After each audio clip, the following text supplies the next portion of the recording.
3 of the top 10 midfielders are out. 3 big names return for Liverpool, and 3 players you need to transfer in. This is the Fantasy Football Cheat Sheet, where we give you up-to-date injury news, predicted lineups, key fixture analysis, who to transfer in, and loads more, and all from official sources. And we're working from home now, which is easy for me, as I can use my foot spa as we record. Bubbly. Just a heads up, there's still 3 games of game week 26 left to run as we release this. So remember to double check any injury concerns surrounding the 6 teams involved in those games. Okay, so what's the story regarding injuries for game week 27? Diogo Jota should be available this weekend after missing the last game through an illness. He must have seen last week's show where we hyped him up big time. Thanks Diogo. But another big boost for Liverpool is that Alisson and Fabinho are both set to return too. They should now have just about enough to stay in the top half.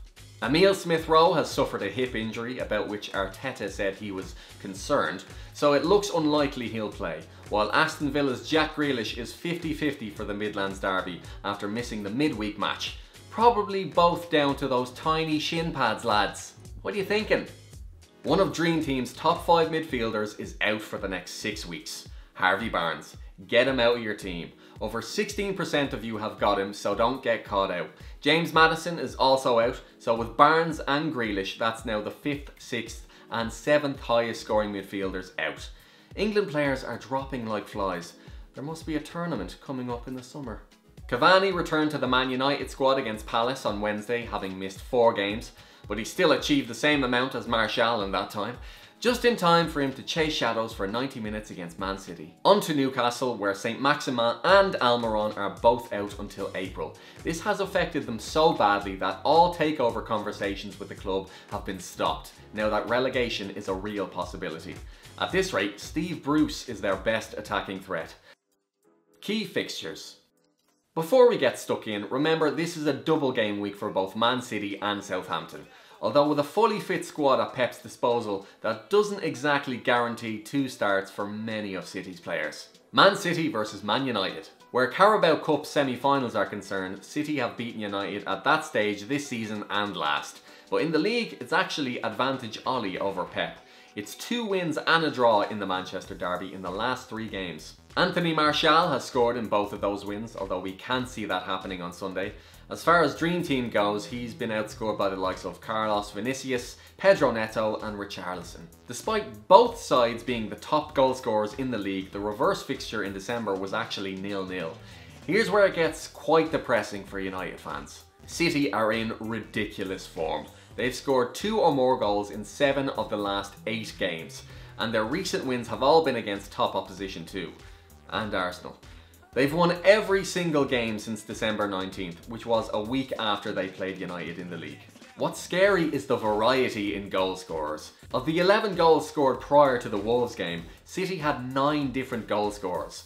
And that's not even including De Bruyne or Aguero. They have the most different goal scorers of any team in the league. And Ederson hasn't even taken a penalty yet. And how about this for a stat? In John Stones' last 15 league starts, he scored 3 goals and only conceded 3 goals. That means there's been 12 clean sheets. Spurs v Palace. Despite it being against Burnley and Wolfsburger, there have been some promising signs from Spurs in their last 2 games. Yeah, their defence is pretty tin pot, but Gareth Bale has 3 in 2, and Dele Alli looks like he's back on the scene. Bale scored 20 points against Burnley with a rating of 9.6. That was the highest rating of any player across the league. And naturally, Harry Kane bagged his 14th league goal of the season on Sunday. That moved him to the top of the average rating standings. The England skipper is notorious in London derbies. West Ham and Arsenal won't need reminding of that. He has 11 goals against both of them. Palace have got off lightly where Kane is concerned, limiting him to 5 goals in 14 games. But he has scored in each of the last 2 meetings, both of which have finished 1-1. Those 2 draws have broken a horrendous record in this fixture for Palace of 9 consecutive league defeats. It's likely they'll return to losing ways though, as they continue to be without Wilf Zaha. He's been out for over a month with a thigh strain, and we can't see him jumping straight back into the starting 11. Palace hasn't been in this much disarray since Harry's interview with Oprah. Chelsea versus Everton. Chelsea may be unbeaten in Tuchel's first 9 games in charge, but Everton could be their toughest opponent yet. Everton have only lost once to Chelsea in the last 6 meetings. Calvert-Lewin, Richarlison and Sigurdsson have all scored 2 goals in those games. As such, it's likely we'll see resilient setup from Tuchel, like we've seen in their clean sheets against Man United, Atletico Madrid and Spurs. Their solid backline has seen Reece James and Cesar Azpilicueta appear in the top 10 scoring defenders. With Chelsea 3rd in the home form table and Everton 4th in the away equivalent, we're predicting it'll be a close, low-scoring affair. This one's gonna be tighter than Ben Chilwell's Barnet. It's worth noting that Chelsea have an inviting set of fixtures in the near future too. And the best of the rest of this weekend's games. Liverpool v Fulham. Although an inviting fixture, don't put all your life savings on Liverpool just yet. Fulham have actually kept 4 clean sheets and have only lost 3 of their last 15. And the reverse fixture was 1-1 back in December. By contrast, Liverpool have lost 4 of their last 5 games, and their solitary win did come against bottom-placed Sheffield United. Fulham can smell the likes of Newcastle, Brighton and Burnley above them now. It's probably just Mike Ashley's armpits. They're just 3 points behind Newcastle with a better goal difference. Burnley v Arsenal. As resilient as Burnley are, Arteta will take a lot of confidence from their recent hammering at the hands of Spurs. An Aubameyang goal in his own net settled this one back in December, where Granit Xhaka also picked up a red card. There's a shock. But things have been much better for the Gunners since then, particularly with their recent big wins against Leeds and Leicester, scoring 7 goals across the 2 games. I might be biased, but I fancy Arsenal for this one, so much so that we've got one of their men in our players to pick section, which is coming up right now. Transfer ins. Kevin De Bruyne. In just his 2nd league start since returning from injury, it didn't take him long to do what he does best: assist. He's now joint top of the assist standings alongside Harry Kane and now in the top 10 of the Premier League's all-time assist table. Just 3 shy of David Beckham on 77. If Beckham is golden balls and De Bruyne is ginger, I guess that makes him... Despite missing 6 games through injury, he still has the 4th highest average rating in the league.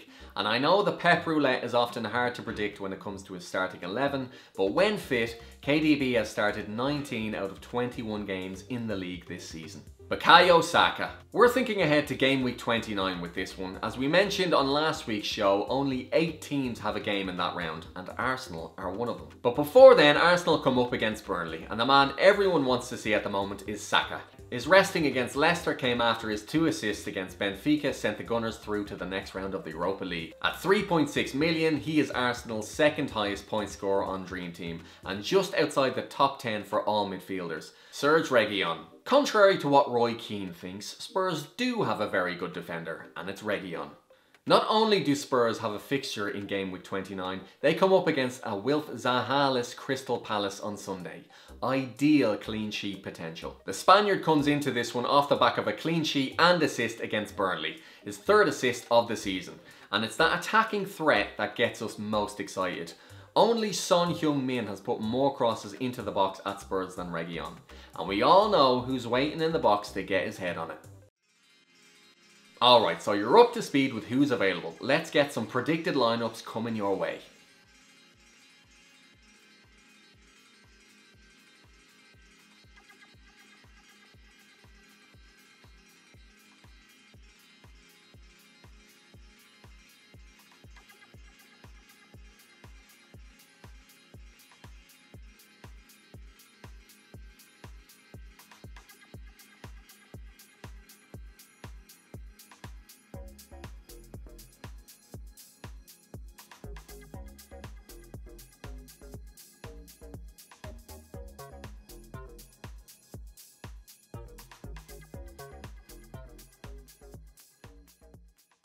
Right, that's all from us. Just before I leave you, I've got to remind you about our Dream Team Fantasy Football game. We've got a new and exciting subscription service for you this year called Dream Team Coach.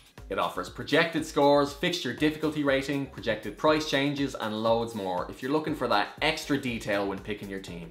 It's available really easily in the app and there's a link in the description below. Oh, and best of all, it's half price right now. It's just $9.99 for the rest of the season, so now's the time to get on it. Let us know what you thought of the show in the comments. Tell all your mates about us. We're working hard every week to give you the most informative video on the internet for fantasy football. And let us know what your teams are going to look like. Have you got any obscure picks? How's your season gone so far? Okay, I'm off. Good luck this weekend.